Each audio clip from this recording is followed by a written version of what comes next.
Ladies and gentlemen, welcome back to the channel. We are talking about AMC and the price prediction for this week because it's going to be a big week for AMC, but as well as that, the broad markets. As you guys probably do know now, if you watch these videos, we have the Jackson Hole Economic Symposium that starts Wednesday and ends on Friday.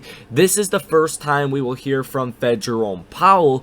And why that's so key is Powell sparked this whole rally that we have seen with one comment about the Fed slowing down the pace of rate increases sometime in the future. And I think it's clear to say we're not there yet. And I think it's also clear to say that the Fed's probably going to try to talk down the markets and get the markets to actually go down to help him fight inflation, or to help the Fed fight inflation, because when the stock market is high, inflation tends to survive a lot better, right? When people are feeling the pain in their portfolios, when borrowing costs are going through the roof on a continuing basis, that does a big role in helping to get inflation down. When you get a stock market that is almost at new all-time highs, Apple just a couple dollars off of new all-time highs, very, very hard to fight inflation. So it looks like this week the Fed is going to do its absolute best to drop the stock market, and I think this has been very clear, and I think this is the event that the Fed needs. And if you guys are unaware, the Jackson Hole Economic Symposium happens every single year around this time. And what happens is a bunch of different Fed Reserve members from around the world and different central banks, different countries, come together, talk about monetary policy, inflation, economic growth, what they plan to do, so on and so forth. It's a very boring event if you're not involved in the financial world. That's probably why nobody really knows about it.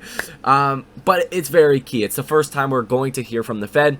And I will say it again, the Fed is going to say and do whatever they can to drop the stock market. Dropping the stock market is better than dropping the GDP or putting us into a recession to help get inflation down. So there you guys have that. That's going to be the biggest thing. We have more economic data, but as well as that, the ape shares start trading hands this upcoming week. So let's get straight into it. I hope you guys had a fantastic weekend. Tomorrow is Monday, and it's going to be very interesting. So first things first, the SPY, the NASDAQ, the Dow, basically everything on Friday, even from Wednesday, Thursday, and Friday, basically everything was getting destroyed. A lot of your long duration growth stocks that you buy today that you hope will be bigger companies in the future, a lot of those in the last week got absolutely decimated. The S&P 500 did close with a loss on the week, but it wasn't a big loss. We really have not seen that big drop yet, and we were down 1.34% to close the day on the SPY on Friday, and down 0.18 in after hours. We're still super elevated. And when you have charts like this one with Apple just blatantly disregarding any fear, just any bad news, just going straight up at a almost 75-degree angle, that is very unnatural and unhealthy. And a lot of people have called this out, including myself, that Apple looks to be in a pretty bad situation. When all things are said and done, Apple's probably going to fall harder than the rest of the markets. Nonetheless, this is not a video about Apple. This is a video about AMC, about a price prediction. So let's get straight into that. But first, we have to talk about the economic data for this week, because AMC,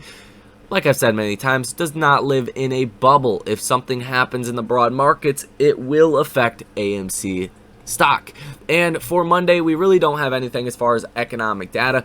On Tuesday, we do have new home sales for July, a 2-year note auction, and the Richmond Fed Services Index. All of that comes out at about 10 o'clock in the morning. The 2-year note auction, or the bond auction, comes out at 1 p.m. and that will cause a decent sized move in the markets, but it's really like a 1 or 2 minute, maybe 5 minute reaction, and then the markets tend to brush those off. Then on Wednesday, you do have at 8:30 in the morning durable goods orders month over month for July. That's something I will pay very close attention to. I will bring you guys that information, but I think it's something you guys should also pay very close attention to, because it's important, right? Durable goods orders month over month, that is showing you signs into the consumer about possibly manufacturing and many other things. And then at 10 o'clock in the morning on Wednesday, you also have pending home sales month over month and year over year. I think those are going to be the two biggest catalysts. Some oil data as well. And then you do have the Jackson Hole Economic Symposium. It doesn't have a time here. I just imagine it starts sometime on Wednesday and then goes throughout Thursday and then ends on Friday. As far as economic data for Thursday, you have GDP growth rate quarter over quarter, second estimate for Q2. Depending how that's revised up or down, that will be very, very important. And then you have corporate profits quarter over quarter, preliminary Q2 data, initial jobless claims as well for August 20th. This data, all of that comes out at 8:30 in the morning. And then you have PCE prices, the second estimate for Q2. That does come out at 8:30 in the morning as well. Again, as you see down here at the bottom, the Jackson Hole Economic Symposium still going on Thursday. And then on Friday, you do have personal income month over month for July and personal spending month over month for July. That comes out at 8:30. And then you get a new PCE data read at 8:30 in the morning. PCE price index year over year and month over month, as well as core and the Michigan Consumer Sentiment Survey, the final survey for August. That data coming out at 8:30 in the morning. PCE, the preferred measure of inflation from the Fed, obviously will be very, very important. And then you could see Jackson Hole Economic Symposium right down here at the end of Friday as well. So by then, likely on Wednesday, we're going to hear from Fed Jerome Powell, and that is really going to be the thing, I think, that drives the markets more than anything else, because we have not heard from the Fed after the Fed went off script and caused this rally. So, and for good measure, we've had a lot of data from then until now for the Fed to reflect and talk about. So there you guys have all of that. How this will affect AMC is obviously as stated. If the Fed wants to drive the markets down, well, there's one of two things that can happen. The momentum stocks, the meme stocks, they might fall even more. They might fall even more, which we've seen that as of last week. So I'm not so concerned that these stocks are just in for new 2022 lows. Don't get it confused. That's not what I'm saying. I think it's an even greater possibility that some of these momentum stocks might actually be a little hideout for some of the hedge funds, a place where people can go where really valuations don't matter. They've really never mattered, and where you can get a lot of momentum and potentially a lot of gains in these momentum-based retail stocks. Hedge funds, fun fact, the biggest performing hedge funds or best performing hedge funds of 2022 and 2021 were hedge funds that were involved with the meme stocks. And that's quite funny, because the worst performing hedge funds were involved in the meme stocks. Think about Melvin Capital, some of those guys. And the best performing hedge funds were also involved in the quote unquote meme stocks. So there's a little bit of a mixed bag there. It could go either way, but I do tend to lean towards that safety, that hideout type of trade, especially if Apple does take a hit in this next upcoming week. Now, as far as the option activity that we seen on Friday, as you guys know, we like to look at the option activity because it can give us glimpses how hedge funds are feeling. And we did see a lot of orders, 126 of them, worth $16.2 million, positive order value of 16%. Some calls coming through like this one right here, a September 16th, a $19 call for $152,000.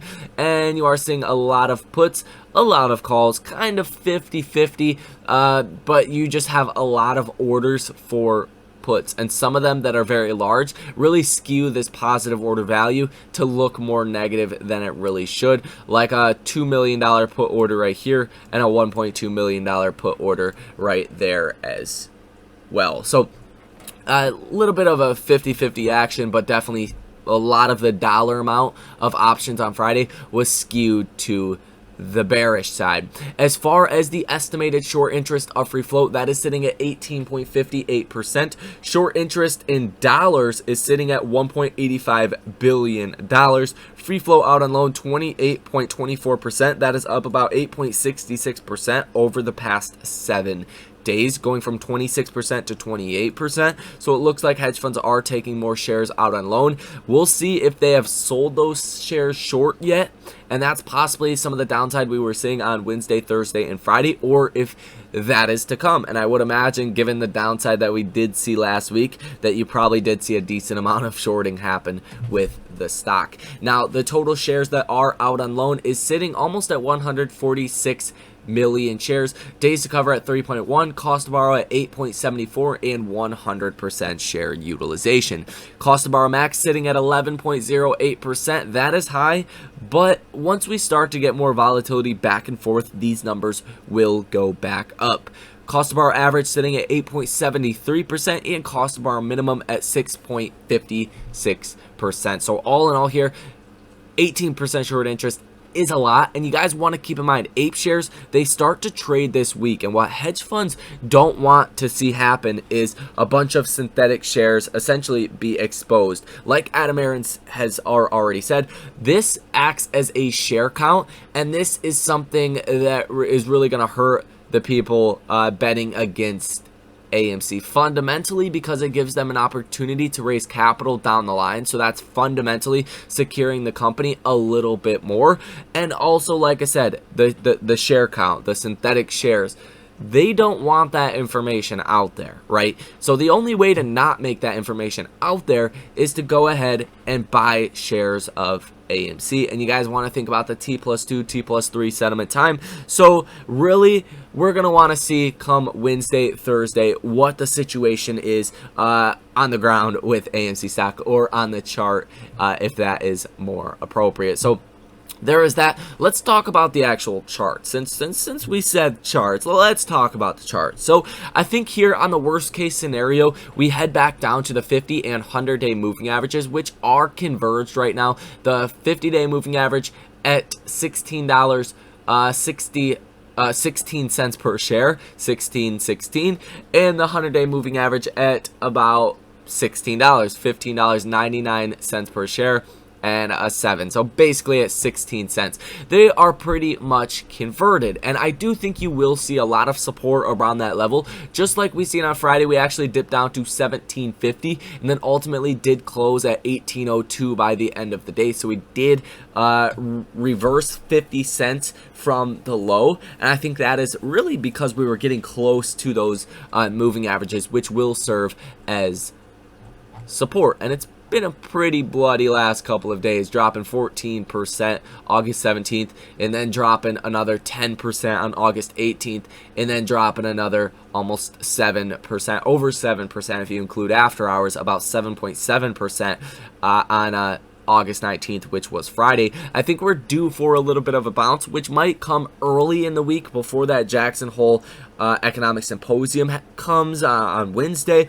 I think that's your best chance for bounce, Monday, Tuesday. Once Wednesday comes, that's where you're really going to see if these stocks get shorted into the ground again, or if you're going to see kind of that rush to safety play out in some of the momentum or quote-unquote meme stocks. And we'll see how many of us actually get the ape shares and what happens from there. Could be very explosive and very exciting to see how many synthetic shares are out there. I'm sure some of us will not receive the ape shares, and there will certainly be a lot to talk about and a lot to have the hedge funds quite worried about. And on the RSI, you're sitting at 46.07, so under that neutral level of 50, not quite oversold, but you're definitely getting down to those levels. And the MACD has sharply turned down into bearish territory. As far as my actual price prediction, I think your worst case scenario this week, believe it or not, is around those 50, 100-day moving averages, around $16 per share. If it gets absolutely bloody, then you would want to watch that $12.75 range, which was the level that we really traded around for a couple of months in between May and July. That would be the level that I would watch for continued downside, but 16, those moving averages, that will serve to be a really good level of support. On the best case scenario, I think you're making your way back to $25, if not $30 per share. That would only happen if this bullish momentum happens with the ape shares, and then you see that rush to safety from hedge funds, from individual investors into some of these momentum stocks, because everything else is taking a hit.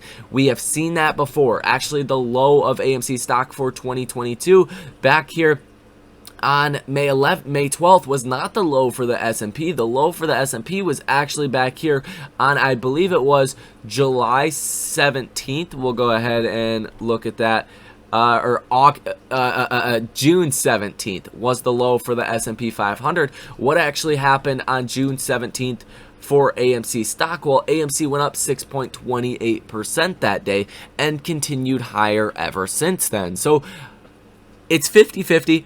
The data here, some of it says, hey, we might get a big movement to the upside. Some of it says, hey, we're probably destined to come back down to the 50 or 100-day moving averages. So that's why you're really getting 2 for 1 in this video. Price prediction to the upside and to the downside. I'm not going to stand out on a ledge here and make my final call, because it really depends on what Fed Jerome Powell says and how the market sentiment happens, as well as with the ape share situation. That's a whole nother can of worms on top of just a whole can of worms for the stock market. So that's pretty much going to be all for this video. That's really what you guys need to know. Hit that like button, subscribe to the channel, source your comments, questions, or concerns if you guys have not already. Get your free stock in the description with Webull, Moomoo, and Public. And if you guys want to come trade with me live in real time, link down below in the description as well. You guys enjoy the rest of your weekends, and I'll see you in the next one.